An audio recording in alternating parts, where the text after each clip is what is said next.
আসামের কোকরাঝাড় জেলার গোসাইগাঁও এই মুহূর্তে যেন উৎসবের প্রস্তুতিতে উজ্জ্বল। আগামী 21শে ডিসেম্বর রবিবার পরম প্রেমময় শ্রী শ্রী ঠাকুর অনুকূলচন্দ্রের 138তম আবির্ভাব দিবস উপলক্ষে এখানে অনুষ্ঠিত হতে চলেছে কোকরাঝাড় জেলা ভিত্তিক প্রীতিলাগ্নিক মহামহোৎসব।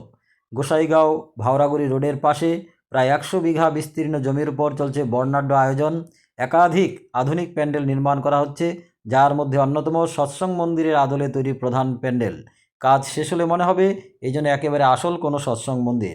এছাড়া উৎসব পরিবেশনের জন্য তৈরি হচ্ছে কয়েকটি বিশাল প্যান্ডেল, ভক্তদের ভান্ডারার প্রসাদ বিতরণের জন্য বৃহৎ বৃহৎ প্যান্ডেল, হাজার হাজার যানবাহনের পার্কিংয়ের জন্য রাখা হয়েছে 100 বিঘা ফাঁকা জমি তৈরি করে রাখা হয়েছে।